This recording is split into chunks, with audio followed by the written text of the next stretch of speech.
Pati merupakan sebuah kabupaten di Provinsi Jawa Tengah yang berada di jalur pantai utara. Sebagian besar wilayahnya berada di dataran rendah, dengan perbatasan rangkaian pegunungan kapur di utara, serta di bagian barat laut berupa perbukitan dan sungai. Sehingga memiliki hasil daerah berupa kekayaan bumi maupun laut yang dimanfaatkan masyarakatnya sebagai komoditas daerah. Salah satu pengaruhnya ada pada kuliner. Ciri khas makanannya dikenal dengan cita rasa cenderung pedas dan penggunaan rempah-rempah di dalamnya. Membahas rempah-rempah, maka kita juga harus menghubungkannya dengan zaman penjelajahan yang dilakukan oleh beberapa bangsa Eropa sekitar abad ke-15. Komoditas rempah-rempah di Eropa memiliki nilai setara dengan emas, sehingga banyak diburu oleh para pedagang Eropa, bermula dari Kekaisaran Turki Utsmani bangkit. Kerajaan Bizantium berhasil dikalahkan ditandai dengan direbutnya kota Konstantinopel. Dengan direbutnya Konstantinopel, pintu masuk jalur sutra, satu-satunya yang menghubungkan dunia timur dengan dunia barat dikuasai oleh Turki. Adanya pungutan pajak yang cukup tinggi untuk barang dagangan, termasuk rempah yang melewati kota, mendorong beberapa negara Eropa untuk menemukan rute lain ke pusat penghasil rempah-rempah secara langsung, melalui jalur-jalur laut. Bangsa Portugis memulai ekspedisi pencarian rempah-rempah hingga daerah timur jauh. Mereka akhirnya menemukan Maluku yang dikenal sebagai daerah penghasil rempah. Lalu hal tersebut mulai diikuti oleh Belanda yang berhasil mendarat di Banten pada tahun 1596 oleh Cornelis de Houtman. Keinginan kuat untuk menguasai komoditas rempah-rempah di Nusantara mendorong Belanda membentuk kongsi dagang bernama VOC. Hal tersebut menandai awal mula eksploitasi rempah-rempah di Nusantara. Kita berbicara mengenai sejarah eksploitasi oleh orang asing di Jawa, itu bisa kita lacak kembali pada abad ke-17, 18 terutama, ketika pesisir utara Jawa itu sudah berada di bawah kekuasaan VOC, Verenigde Oost-Indische Compagnie, atau kongsi dagang di India Timur milik orang Belanda.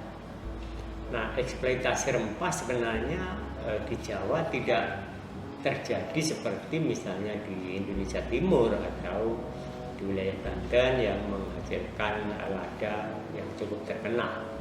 Pantai utara Jawa itu pada abad ke-18 sesungguhnya berbagai macam komoditas yang diperdagangkan, bukan hanya rempah-rempah.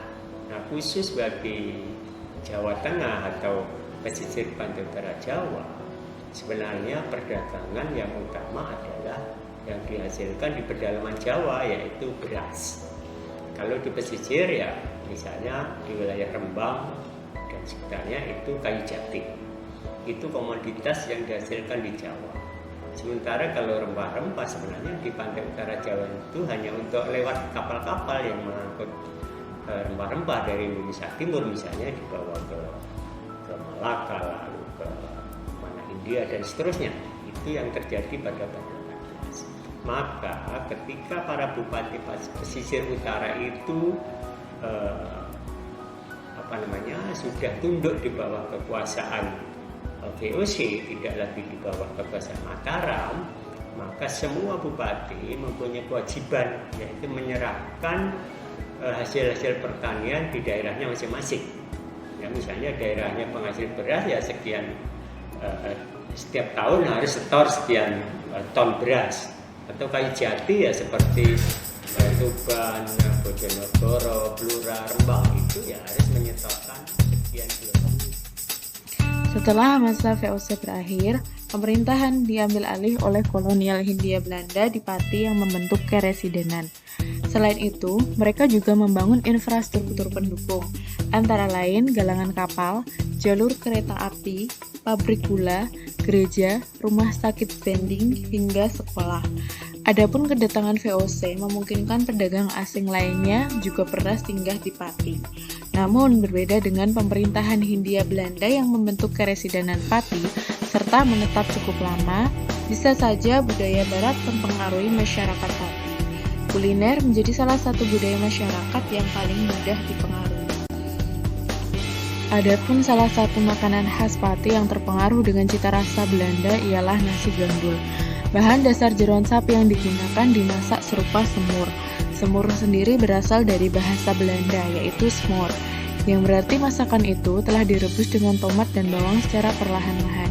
Semur dalam bahasa Belanda juga berarti braising atau teknik masak yang merebus lama dengan api kecil sehingga daging menjadi empuk. Nasi gandul yang berisi jeroan sapi seperti iso, babat, hati, hingga paru yang dipotong-potong di atas nasi hangat, kemudian disiram kuah lalu ditambah kecap khas Pati. Nasi gandul disajikan secara unik, yaitu dihidangkan di atas piring yang dialasi daun pisang. Meskipun terbilang sederhana, makanan ini banyak digemari. Nasi gandul sendiri pertama kali dipopulerkan di desa Gajah Madu. Dahulu, di daerah Pati, penjual nasi gandul menjajakan dagangannya dengan pikulan yang berisi kuali, sebagai bakul nasi di satu sisi sedangkan sisi lainnya berisi kuah. Kemudian pikulan tersebut dijunjung dengan berjalan kaki, sehingga pikulan tersebut menggantung atau gandul. Oleh sebab itulah, masyarakat kemudian menamainya nasi gandul. Ada pula yang menyebutkan istilah nasi gandul karena cara penyajiannya, yang mana piring dilapisi daun pisang, lalu nasi di atasnya. Setelah itu baru diberi kuah. Karena penyajiannya seperti itu, pembeli menyebut. Berbeda dengan nasi gandul yang berbahan utama dari jeroan sapi, ada pula hidangan khas Pati namun berbahan utama ikan, yaitu mangut das manyung, yang merupakan makanan khas Kecamatan Juwana. Sama. Tak kira beda. Kalau mau di sini artinya mangut. Wah, mangut itu Kuahnya mangut, ikannya manyung. Oh iya. Cek laos sapi. Tak hanya nasi gandul dan mangut das manyung yang dikenal sebagai makanan khasnya, Pati juga memiliki soto khas daerahnya sendiri yang dikenal dengan sebutan kemiri. Disebut sebagai soto kemiri karena dahulu kebanyakan masyarakatnya belum mampu membeli daging dan ayam. Maka rakyat Pati membuat soto dengan kemiri. Meskipun kini banyak masyarakat yang bisa mudah membeli ayam ataupun daging, nama kemiri masih melekat di hati rakyat. Masih banyak lagi makanan khas Pati yang masih sangat digemari masyarakat, seperti sego tewel, sayur tempe pedas, kotokan gereh tongkol, dan lain-lain. Bila diamati, ada dua kesamaan yang paling utama dari kuliner Pati, yaitu penggunaan bahan kelapa dan kaya akan rempah-rempah. Namun, ada satu bahan rempah yang wajib digunakan dalam makanan bersantan. Nama bahan ini sama dengan salah satu menu khas di Pati, soto kemiri, yang tentu saja bahan yang pasti digunakan adalah kemiri. Bagi masyarakat Pati, kemiri sudah lazim digunakan sejak lama. Menyebut kemiri tentu berkaitan dengan salah satu situs cagar budaya di Pati yang dikenal dengan Genuk Kemiri, sebuah tempat yang berada di Desa Kemiri atau Desa Sarirejo. Situs ini disebut sebagai cikal bakal terbentuknya Kabupaten Pati.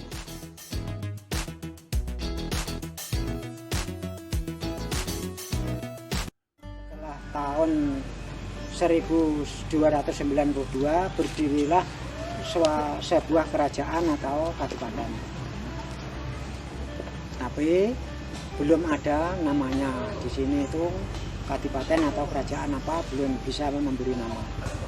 Setelah beliau berjalan-jalan setiap hari sambil menghirup udara yang segar, Raden Kembanjaya di sini bertemu dua orang suami istri yang bernama Mbah Cekong dengan Nyai Cekong.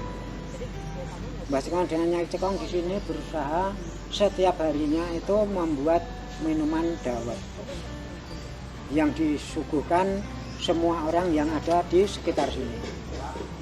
Setelah Raden Kembanjaya tahu kalau di sini ada orang banyak berbondong-bondong, Raden Kembanjaya berusaha diam di sini sambil berhenti di sini sambil menanyakan, oh di sana sebetulnya ada apa di sini? Kok ada orang banyak sekali yang punya dawet? Atau Nyai Cekong tadi memberi jawaban. Oh, enggak ada apa-apa Raden, di sini hanya orang saya kasih minuman dawet. Jadi semua orang yang mau mencicipi minuman dawet yang ada di sini, yang saya sebutkan di sini, silakan. Gitu ya. Tidak lama kemudian Raden Kembangjaya bertanya, oh Nyai Cikong, sebetulnya minuman dawet itu yang dibuat apa bahannya? Terus dijawab dengan membuat dawet itu bahannya dari padi dengan santan. Gitu ya. Setelah ada kata-kata padi dengan santan, Raden Kembangjaya baru memberi nama kadipaten atau kerajaan yang ada di sini. Oh ya, di sana boleh semua disaksikan. Kalau besok ada yang dikatakan lestari, bisa ada kelestariannya kadipaten atau kerajaan di sini, aku beri nama Kadipaten Pati. Di situs Genduk Kemiri terdapat pohon serat yang dikatakan tidak ditemukan di tempat lain. Pohon serat tersebut dianggap sebagai Sitinggil yang digunakan sebagai tempat Raden Kembangjaya mengumpulkan warga sekaligus menyampaikan pengumuman sebagai seorang pemimpin. Begitupun keberadaan genuk atau gentong wadah santan untuk membuat dawet saat gotong royong membabat alas kemiri masih ada hingga kini. Karena ada pohon kemiri, dulu itu yang menjabat Adipati Pati, dia bertanya, kebetulan ada Mbah Cikong tadi yang ada di sini baru masak, kebetulan ada bumbu masak atau rempah-rempah yang jatuh dari genggaman tangannya. Setelah jatuh, Adipati Pati Kembangjaya tadi bertanya, oh Nyai Cikong, apa itu tadi yang jatuh? Ini satu-satunya bumbu masak. Namanya apa? Namanya kemiri, begitu. Oh, kalau begitu boleh disaksikan semua orang atau saudara-saudara yang ada di sini. Bila mana besok Kadipaten Pati ini bisa lestari, di sini ada satu-satunya desa akan saya kasih nama Desa Kemiri, gitu ya. Karena sudah Desa Kemiri ada perubahan zaman sesudah tahun 1900 itu dulu datangnya atau asal usulnya dari Kemiri. Tapi Kemiri tadi sebelum jadi Desa Kemiri kan sudah saya ceritakan kalau ada pohon kemirinya, ada bumbu masak yang jatuh dari genggaman Mbah Cikong Nyai Cikong tadi, ditanyakan namanya Kemiri, terus Adipati Kembangjaya memberi nama Desa Kemiri di sini.